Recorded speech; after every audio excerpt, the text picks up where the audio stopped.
Sir confidence ಇತ್ತು ಅಂತ ಹೇಳ್ತಿದ್ರ ಹೊರಗೆ ಬರ್ತಾರೆ ಅಂತ. ಬಟ್ ನೀವು ಲೈಕ್ ಅಂದ್ರೆ ಈಗ ದರ್ಶನ್ ಸರ್ ಅವ್ರನ್ನ ಲೈಕ್ ಆಫ್ಟರ್ 7 ಮಂತ್ಸ್ ಈಗ ನೋಡುವಾಗ ಏನೆಲ್ಲ ಬದಲಾವಣೆಗಳಾಗಿದೆ ಅವರ ಬಿಹೇವಿಯರ್ ಆಗಿರಬಹುದು ಅಥವಾ ಅವ್ರು ಹೇಗೆ ನಡ್ಕೊಳ್ತಿದ್ದಾರೆ ಅದ್ರ ಬಗ್ಗೆ ಏನಾದ್ರು ಅಂದ್ರೆ ಜೈಲು ವಾಸ ಅಥವಾ ಅವರಿಗೆ ಯಾವ ರೀತಿ ಅವರನ್ನ ಕುಗ್ಗಿಸಿದ್ಯಾ ಅಥವಾ ಹೇಗಿದ್ದಾರೆ ಅವರು ಅಂತ. ಡಿಸ್ಟರ್ಬ್ ಅಂತೂ ಆಗಿದೆ ಸರ್ ಬಂದಾಗ. ಅದು ಪರಿಸ್ಥಿತಿ ಎಲ್ರಿಗೂ ಡಿಸ್ಟರ್ಬ್ ಮಾಡೇ ಮಾಡುತ್ತೆ. ಆ ಥರ ತುಂಬ ಜನಗಳ ಮಧ್ಯದಲ್ಲಿ ಯಾವಾಗಲೂ ಹೊರಗಿರ್ತಿದ್ದನು ಅಷ್ಟು ವರ್ಷ ಅಷ್ಟು ತಿಂಗಳು ಅಲ್ಲಿರಬೇಕು ಅಂದಾಗ ಡಿಸ್ಟರ್ಬ್ ಅಂತೂ ಆಗೇ ಇರ್ತಾರೆ. ಸೊ ಅದಕ್ಕೋಸ್ಕರ ಫಸ್ಟು ನಾವು ತೋಟಕ್ಕೆ ಹೋಗಿದ್ದು ರೆಗ್ಯುಲರ್ ಬೇಲ್ ಆಗಿದ ತಕ್ಷಣವೇ. ಏನಂದ್ರೆ ಅಲ್ಲಿ ಅವರು ತುಂಬ ಇಷ್ಟಪಡೋ ವಸ್ತುಗಳಿದ್ದಾವೆ.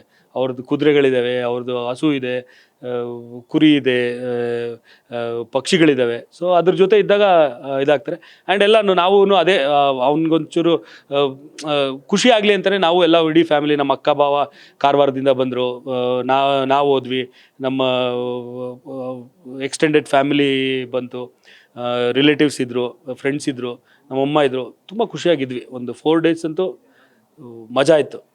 ಚೆಂದಾಗಿ ಅಡುಗೆ ಗಿಡಿಗೆ ಮಾಡೆಲ್ಲ ಕೊಟ್ಟರು ನಮ್ಮ ಅತ್ತಿಗೆ ಮತ್ತು ನನ್ನ ಹೆಂಡ್ತಿ.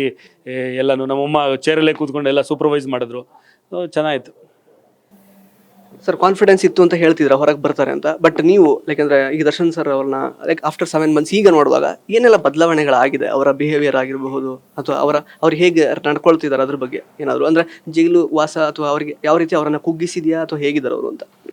ಡಿಸ್ಟರ್ಬ್ ಅಂತೂ ಆಗಿದೆ ಸರ್ ಬಂದಾಗ. ಅದು ಪರಿಸ್ಥಿತಿ ಎಲ್ರಿಗೂ ಡಿಸ್ಟರ್ಬ್ ಮಾಡೇ ಮಾಡುತ್ತೆ. ಆ ಥರ ತುಂಬ ಜನಗಳ ಮಧ್ಯದಲ್ಲಿ ಯಾವಾಗಲೂ ಹೊರಗಿರ್ತಿದ್ದನು ಅಷ್ಟು ವರ್ಷ ಅಷ್ಟು ತಿಂಗಳು ಅಲ್ಲಿರಬೇಕು ಅಂದಾಗ ಡಿಸ್ಟರ್ಬ್ ಅಂತೂ ಆಗೇ ಇರ್ತಾರೆ.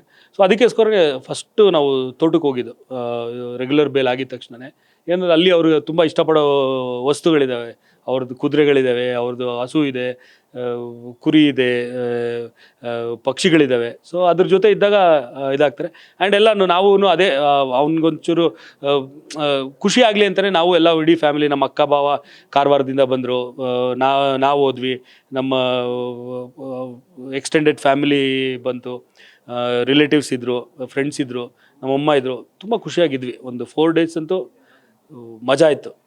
ಚೆಂದಾಗಿ ಅಡುಗೆ ಗಿಡಿಗೆ ಮಾಡೆಲ್ಲ ಕೊಟ್ಟರು ನಮ್ಮ ಅತ್ತಿಗೆ ಮತ್ತು ನನ್ನ ಹೆಂಡ್ತಿ. ಎಲ್ಲನೂ ನಮ್ಮಮ್ಮ ಚೇರಲ್ಲೇ ಕೂತ್ಕೊಂಡು ಎಲ್ಲ ಸೂಪರ್ವೈಸ್ ಮಾಡಿದ್ರು. ಚೆನ್ನಾಯಿತು.